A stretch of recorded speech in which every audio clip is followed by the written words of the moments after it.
রাস্তায় নামুন।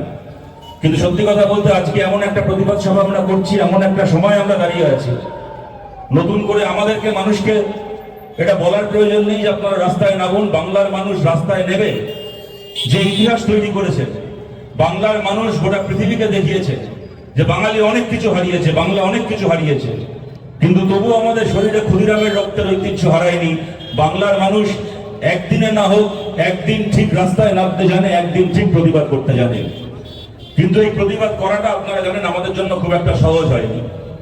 এর আগে আমাদের রাজ্যের এরকম অসংখ্য ঘটনার মতো এই ঘটনাটাকেও ওরা একটা মামুলি আত্মহত্যা বলে চালিয়ে দিত। আপনারা জানেন 8 তারিখ আমাদের প্রিয় নেতা কমরেড বুদ্ধদেব ভট্টাচার্যকে আমরা হারিয়েছিলাম।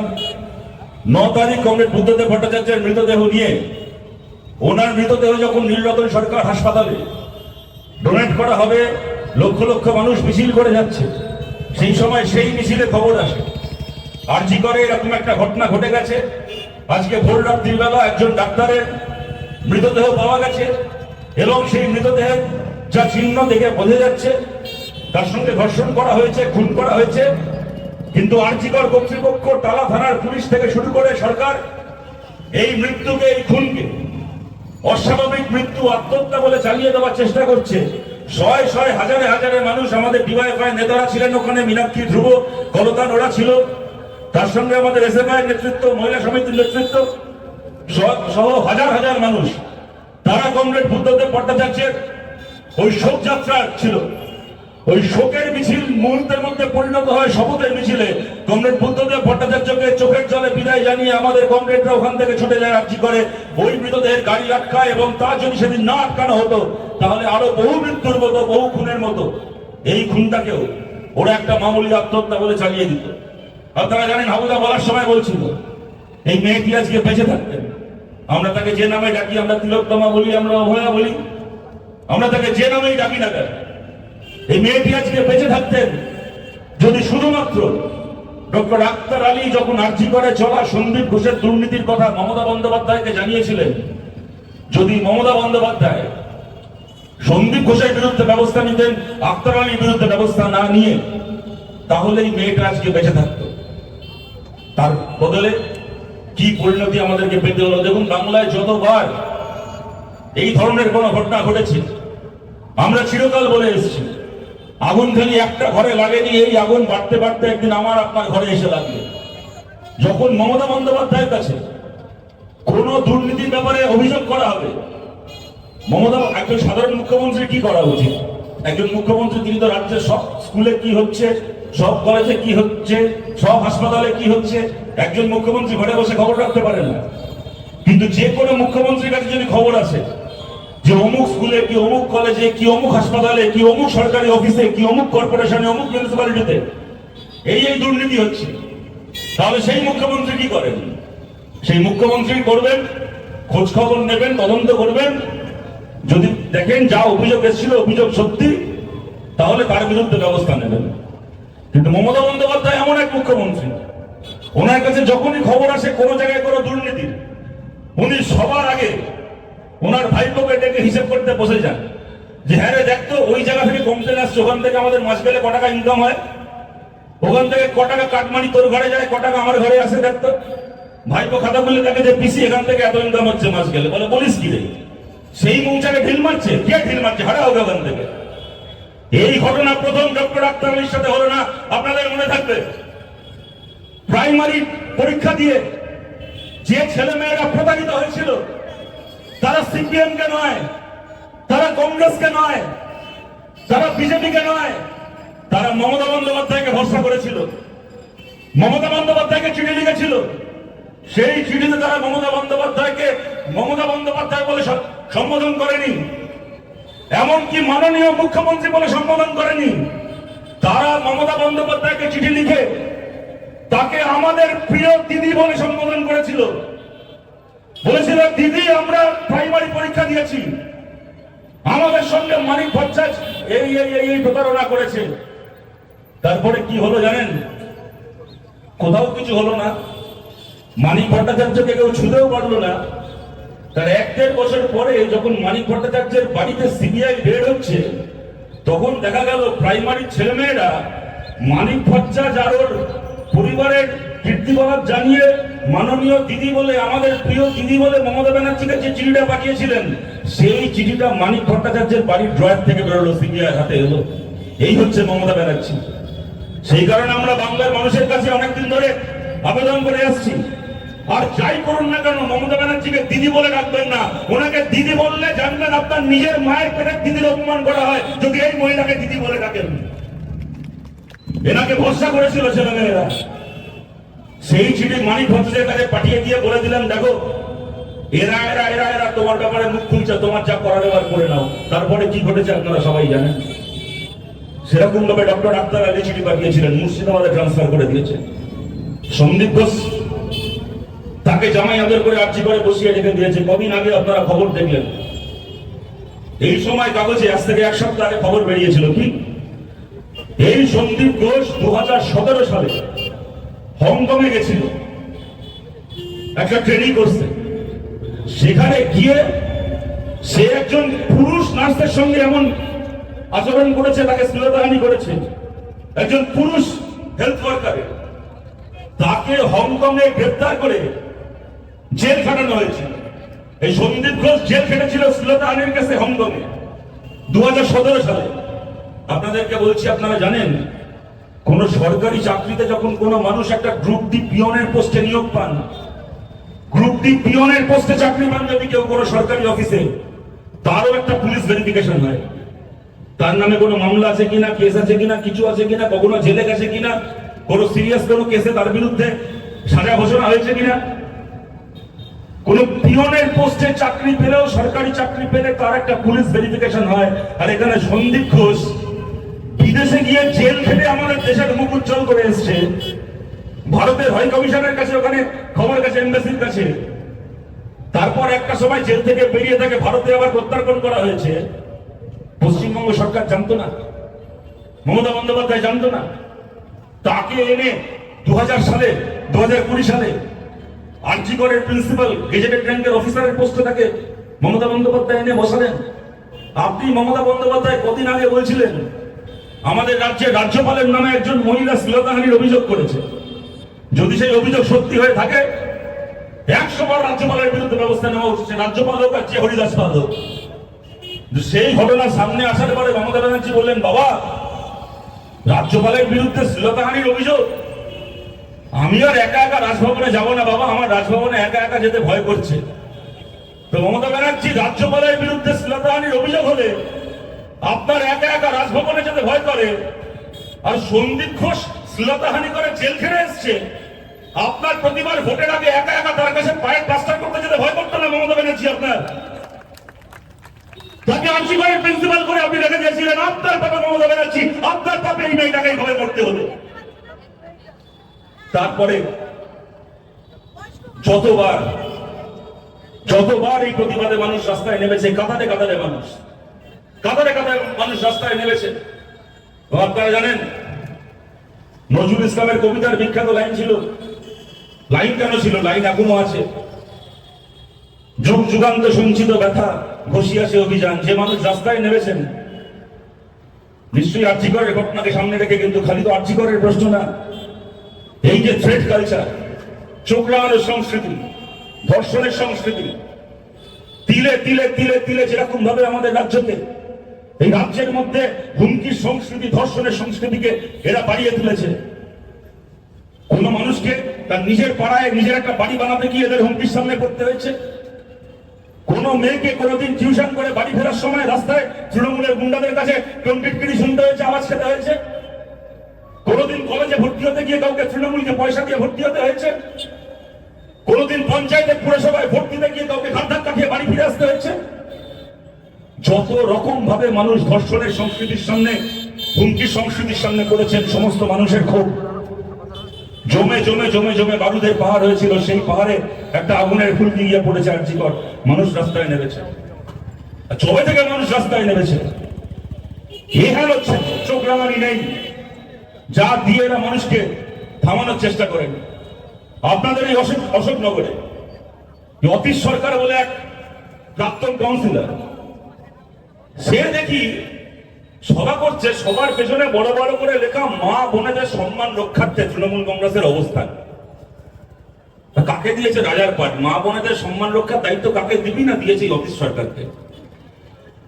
ব্যানারের পেছনে লেখা মা বোনেদের সম্মান রক্ষার্থে তৃণমূলের অবস্থান, আর সেখানে দাঁড়িয়ে বলছে তোদের বাড়ির মা বোনের ছবি বিকৃত করে দেওয়ালে লাগিয়ে দিয়ে চলে আসবো। সবচেয়ে খারাপ কি লাগে জানেন?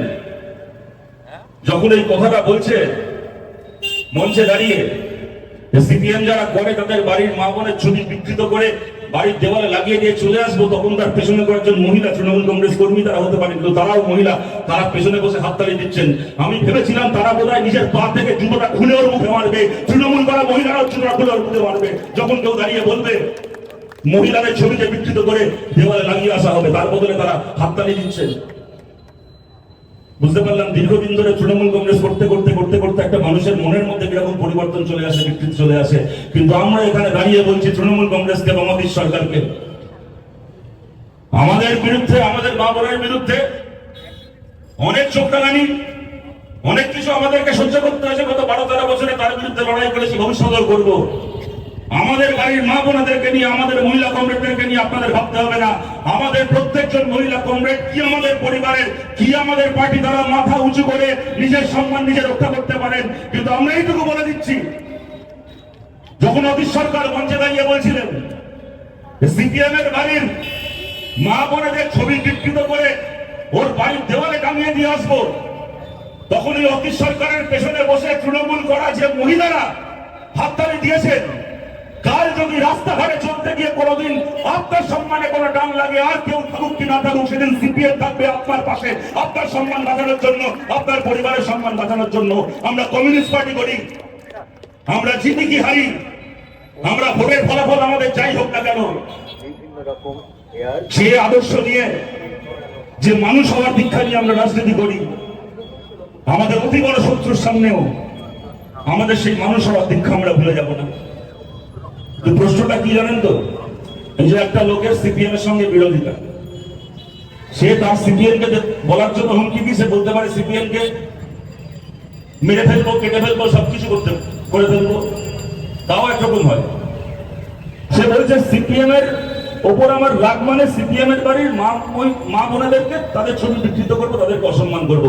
এই যে মহিলাদেরকে, যাকে বলে সফট টার্গেট করা, এই যে সবসময় মহিলাদেরকে, আগেকার দিনে হিন্দি সিনেমায় দেখবেন একটা গুন্ডা পালাতে যাবে, সামনে পুলিশ ঘিরে ফেলেছে, সে কি করে, একটা মহিলাকে ধরে তার মাথায় বন্দুকটা ঠেকায়, ঠেকিয়ে বলে আমাকে ছাড়, নাহলে এর মাথায় গুলি করে দেবো।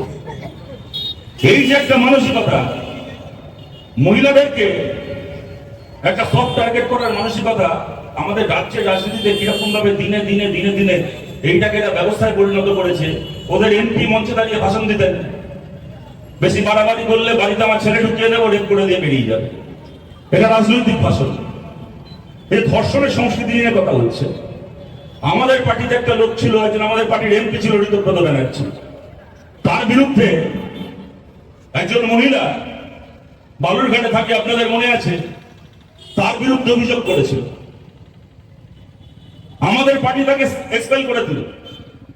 দেখি বালুরঘাটে সেই অভিযোগ করার পরে তৃণমূল গোটা রাজ্যে মিছিল করছে, সে তার ছবি এখনো পকেটে নিয়ে ঘুরি, কখন দরকার পড়ে যায়, পরেও মাঝে মধ্যে দরকার।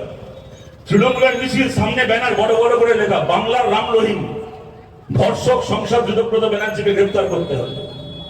এই মেয়েটিও যে অভিযোগ করেছিল ঋতব্রত ব্যানার্জির বিরুদ্ধে, অভিযোগ করেছিল মমতা বন্দ্যোপাধ্যায়ের কাছে, সিআইডি তদন্ত শুরু করেছিল, রাজ্যের সিআইডি। কি হলো, বাংলার রাম রহিম ধর্ষক সংসদ বলে যাকে গ্রেফতার করার জন্য মিছিল করলো, সে গিয়ে তৃণমূলে যোগ দিয়ে দিল।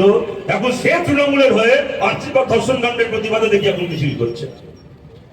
এইটাকে বলে ধর্ষণ সংস্কৃতি। ধর্ষণ সংস্কৃতিকে রাজনৈতিকভাবে প্রশ্রয় দেওয়া। তুমি ধর্ষণ করো, ধর্ষণ করে আমার পার্টিতে চলে আসো, আমার পার্টি তোমার দায়িত্ব নেবে। আপনারা জানেন রবীন্দ্র ভারতী বিশ্ববিদ্যালয়, এই অশোকনগর, আমাদের বাংলায়, বিশেষ করে দক্ষিণ বাংলায় থিয়েটারের, গান বাজনার একটা অন্যতম পীঠস্থান। এখানে ঘরে ঘরে ঘরে ঘরে কত নাট্যকর্মী আছেন, বাংলা সিনেমায় টেলিভিশনে অভিনয় করেন, আমাদের বন্ধু বান্ধব কত আছেন যারা অশোকনগর থেকে গেছেন, বড় বড় গানের শিল্পী থেকে শুরু করে। গ্রুপ থিয়েটারে তো কোনো তুলনা হয় না অশোকনগরের গ্রুপ থিয়েটার আন্দোলনের, গ্রুপ থিয়েটার সংস্কৃতি। এই অশোকনগরে কত ছেলে মেয়ে রবীন্দ্রভারতী বিশ্ববিদ্যালয়ে পড়াশোনা করে, ড্রামা নিয়ে পড়ছে, মিউজিক নিয়ে পড়ছে, এমনি ডিগ্রি কোর্সের বিভিন্ন সাবজেক্টে পড়াশোনা করছে। রবীন্দ্রভারতীতে তৃণমূল ছাত্র পরিষদের এক নেতা ছিল, জিএস ছিল।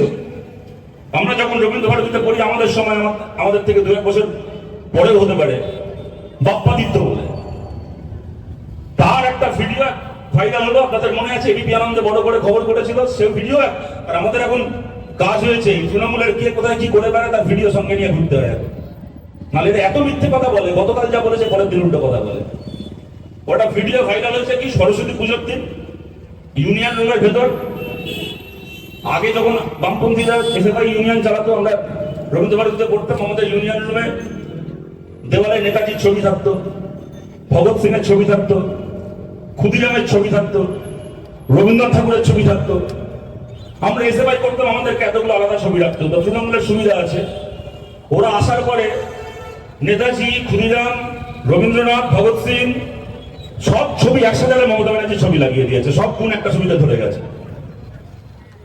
তো সেই মমতা ব্যানার্জির ছবির সামনে দেখি মাল খেয়ে খালি গায়ে নাচছে। সে কি না ছাত্র নেতা। কত রকমের ছাত্র নেতা দেখেছিলাম এসএফআই করার সময়। এখন তৃণমূল আসার পরে সব নতুন ছাত্র নেতা হয়েছে।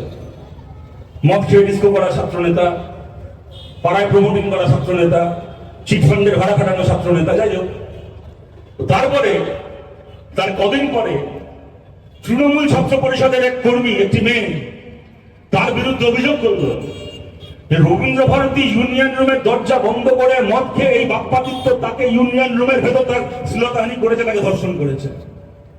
কি হলো?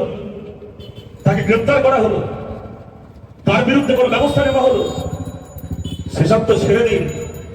আপনাদের কজনের মনে আছে জানি না, অনেকের নিশ্চয়ই মনে আছে, তৃণমূলের পরিচালিত কর্মী সংসদ রবীন্দ্রভারতী বিশ্ববিদ্যালয় সামনের বছর সেই বাপ্পাদিত্যকে, নিজের দলের একজন ছাত্রীকে, নিজের দলের একজন কর্মীকে ইউনিয়ন রুমের দরজা বন্ধ করে ধর্ষণ করার পুরস্কার হিসেবে তাকে স্টুডেন্ট অফ দ্য ইয়ারের খেতাব দিল। ওই বাপ্পাদিত্যকে রবীন্দ্রভারতীর ভেতর রবীন্দ্রনাথ ঠাকুরের স্ট্যাচুর সামনে দাঁড় করিয়ে একটা ধর্ষককে স্টুডেন্ট অফ দ্য ইয়ারের পুরস্কার দিল তৃণমূল কংগ্রেস। এই হচ্ছে তৃণমূল কংগ্রেস। এই রাজ্যে আর্যিকর ঘটবে না তো কি ঘটবে বলুন তো? এইখানে একটা লোক মঞ্চে দাঁড়িয়ে বলে গেল যে মহিলাদের ছবিকে বিকৃত করে দেওয়ালে টাঙিয়ে দিয়ে আসবো। তার বিরুদ্ধে পুলিশ মনে করলো না যে এটা কোনো অপরাধ, পুলিশ মনে করলো না যে এটা করা কোনো ক্রাইম। তার বিরুদ্ধে পুলিশ কোনো ব্যবস্থা নিল না। আর এই অশোকনগরে আপনাদের মনে আছে, লকডাউনের পরে যখন স্কুলগুলো খুললো, আমাদের এসএফআই ছেলেমেয়েরা আবির খেলছে।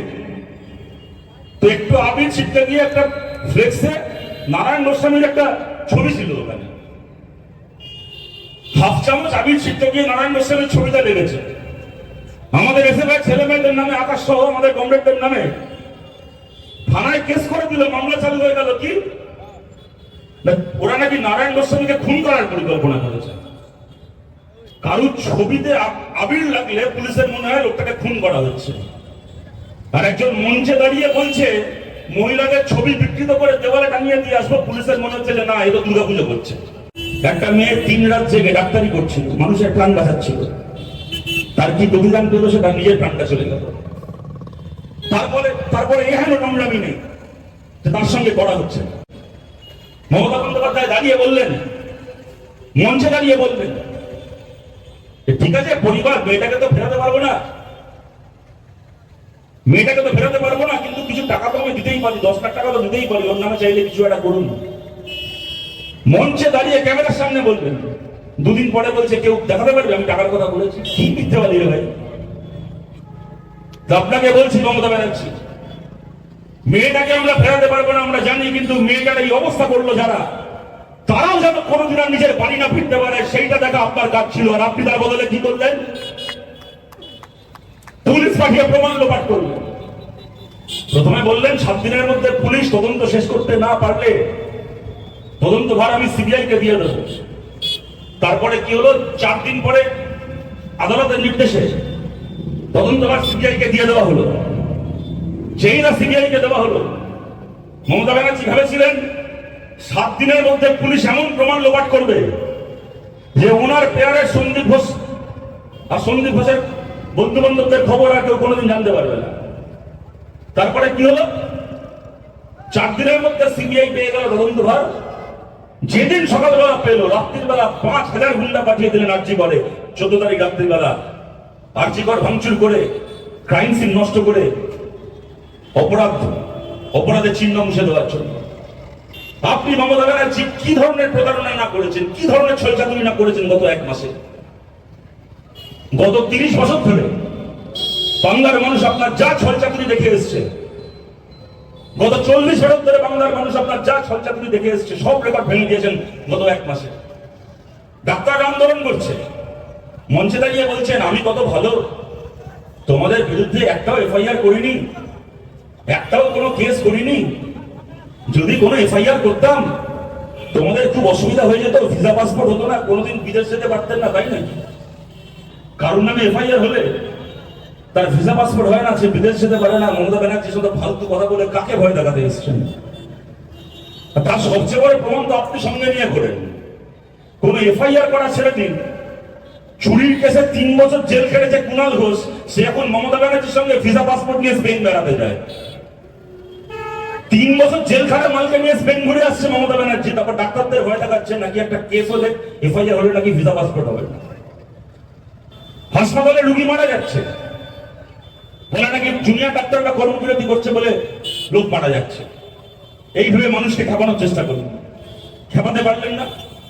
তখন কি হলো, প্রাইভেট নার্সিং হোমে একজন মারা গেছে, প্রাইভেট নার্সিং হোম বলে এও নাকি সরকারি হাসপাতালে ডাক্তারের দোষে মারা গেছে বলে 2 লাখ টাকা দিয়ে দিল তার পরিবারকে। বালুরঘাটে একজন মারা গেছে, গোটা দক্ষিণ দিনাজপুর জেলায় কোনো মেডিকেল কলেজে নেই, কোনো জুনিয়র ডাক্তারও নেই, বলে দিল বালুরঘাটে নাকি মারা গেছে জুনিয়র ডাক্তারদের দোষে। গোটা জেলায় কোনো জুনিয়র ডাক্তার নেই, তার পরিবারকে 2 লাখ টাকা। এই করে করে ভাবলেন কিছু পরিবারকে 2 লাখ টাকা দিয়ে কিনে তাদেরকে দিয়ে ডাক্তারদের বিরুদ্ধে বিবৃতি দেওয়া হবে, এই ছলচাতুরি পর্যন্ত করলেন। আপনারা দেখেছেন গতকাল আনন্দবাজার পত্রিকায় খবর পেয়েছে, কাল না পরশু, এখন যে বিভিন্ন হোয়াটসঅ্যাপ গ্রুপে বিভিন্ন মিটিং মিছিলের পরিকল্পনা করা হচ্ছে, যেখানে যেখানে রামদখলের আন্দোলন হচ্ছে, যারা যারা উদ্যোগ নিচ্ছে তাদের বিরুদ্ধে নাকি এবার থেকে পুলিশ মামলা করবে। আমরা এখানে দাঁড়িয়ে বলছি, এর আগেও বলেছি যখন এরা চেষ্টা করেছিল ওই 14ই আগস্ট রাত্রিবেলার ভাঙচুরের ঘটনাকে অজুহাত করে বিভিন্ন প্রতিবাদীদেরকে জেলে ঢোকানোর যখন চেষ্টা করেছিল, সেদিনও আমরা বলেছিলাম, আমরা আজও বলছি, দেখুন প্রথম দিন থেকে আমরা জোর করে এই নাগরিক মিছিলের ওপর নিজেদের নেতৃত্ব, নিজেদের ক্ষমতা কায়েম করতে চাইনি। আমরা কোনোদিন দেখাতে চাইনি যে এই মিছিল সিপিএম এর মিছিল, এই মিছিল একা সিপিএম এর লড়াই না। আমরা জানি যেভাবে বাংলার মানুষ রাস্তায় নেমেছেন, স্বাধীনতার পরে কোনোদিন বাংলাদেশের দৃশ্য দেখেনি, হয়তো ভারত দেখেনি, সেইভাবে মানুষ নেমেছেন। এই সব মানুষ সিপিএম নন, এই সব মানুষ বামপন্থী নন। আমাদের বাইরে আরো বহু বহু বহু মানুষ আছে, হয়তো বহু মানুষ বহু প্রশ্নে আমাদের বিরোধী, তারাও আজকে রাস্তায় নেমেছে। তাদের মিছিলের সামনে নেতৃত্ব ফলাতে গিয়ে ওই সস্তা রাজনীতি আমরা কোনোদিন করিনি। তাই আমাদেরকে ওই বিজেপির অভিজিৎ গাঙ্গুলির মতো গো ব্যাক শুনে বাড়ি চলে যেতে হয়নি, রুদ্রনীল ঘোষের মতো, অগ্নিমিত্রা পাউলদের মতো ঘর ধাক্কা খেতে হয়নি। আমরা বলেছি, আমরা গর্বের সঙ্গে বলেছি, মিছিলের সামনে নয়, আমরা মিছিলের পেছনে হাঁটবো। আমাদের নেতৃত্বে সাধারণ মানুষ নয়, সাধারণ মানুষের নেতৃত্বে আমরা সিপিএম হাঁটবো, আমাদের গর্ব এটা। আমরা মাথা উঁচু করে বলছি আমরা মিছিলের পেছনে হাঁটবো। কিন্তু আমরাও বলছি এই মিছিল আমাদের সামনেও যারা আছেন, এমনকি আমাদের বিরোধীও যারা আছেন, যারা হয়তো এর আগে আমাদেরকে ভোট দেননি, হয়তো ভবিষ্যতেও কোনোদিন আমাদেরকে ভোট দেবেন না, কিন্তু আরজি করের এই ঘটনাকে নিয়ে তারা রাস্তায় নেমেছেন, তারা প্রতিবাদে নেমেছেন। তাদের একজনের বিরুদ্ধেও যদি কোন রকম সরকারি, কোন রকম পুলিশি হয়রানির পরিকল্পনা করা হয়, তাহলে আপনাদের সবাইকে বলছি, যত দূর অব্দি আমাদের মাইকের আওয়াজ পৌঁছচ্ছে, আপনাদের সবাইকে বলছি আর আপনাদেরকে আবেদন করছি, আপনারা আপনাদের বন্ধু বান্ধব আত্মীয় স্বজন সবার কাছে আমাদের পার্টির পক্ষ থেকে এই বার্তা পৌঁছে দিন।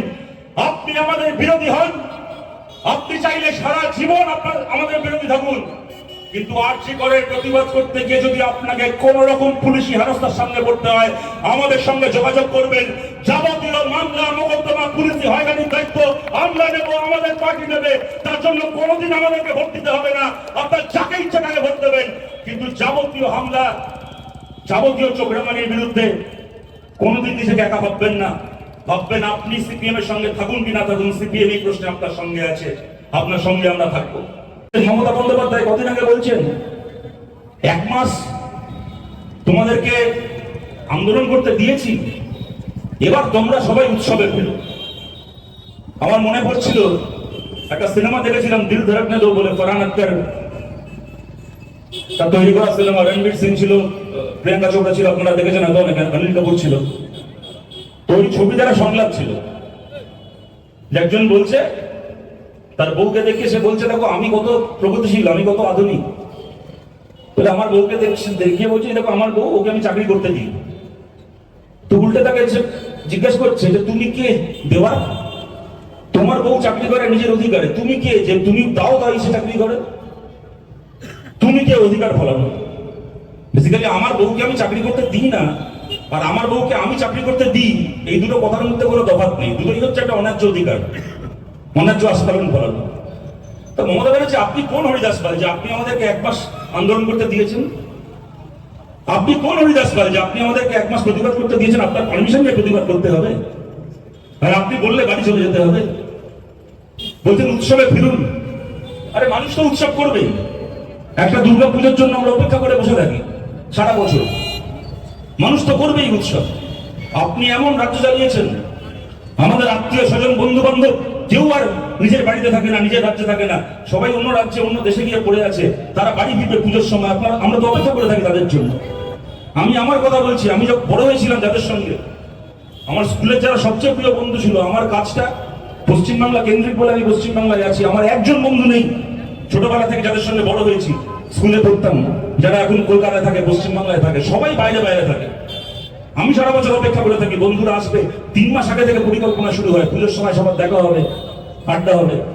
তা আমরা তো উৎসব করবো, উৎসব তো থাকবো। কিন্তু আপনি কোথাকার কে আমাদেরকে এসে বলছেন যেহেতু আমরা উৎসবে থাকবো তাই আমরা প্রতিবাদ করতে পারবো না, আর যেহেতু আমরা প্রতিবাদে থেকেছি তাই আমরা উৎসব করতে পারবো না।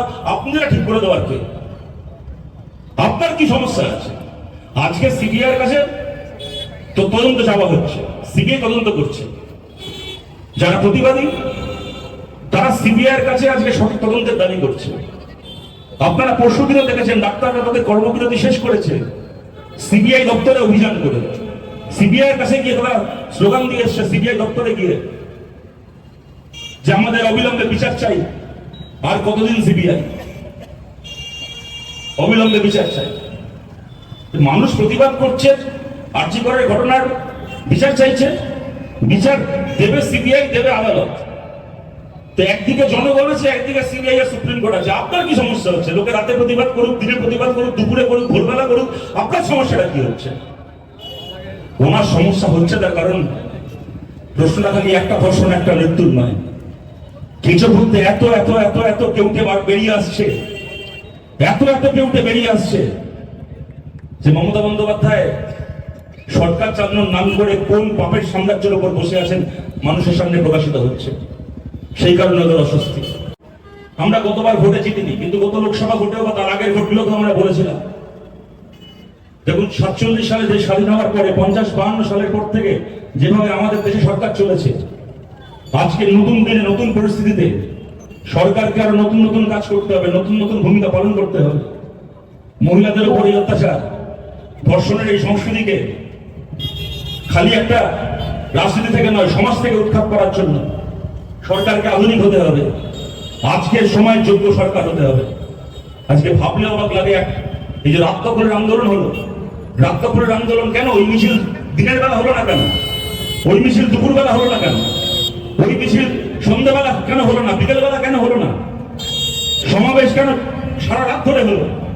তার কারণ একটাই, মহিলারা বললেন যে তুমি কে আমাকে বলার যে রাত্রি হলে বাড়িতে ঢুকে যাবে, অন্ধকার হলে বাড়িতে ঢুকে যাবে? আমি একজন মহিলা, রাত্রির বেলা কাজ করব, দরকার হলে রাত্রিবেলা কোনো বন্ধুর বাড়িতে যাব, বন্ধুর বাড়ি থেকে ফিরবো, পাড়ার মোড়ে দাঁড়িয়ে আড্ডা মারবো, নিজের ইচ্ছায় মাথা উঁচু করে বাঁচবো, রাতটা ধর্ষকের নয়, রাতটা আমার, এইটা বলার জন্য ওই মিটিং, ওই মিছিল সারাদিনে না হয় রাত্রিবেলা হলো। তার পাল্টা সরকার থেকে কি সার্কুলার জারি করলো?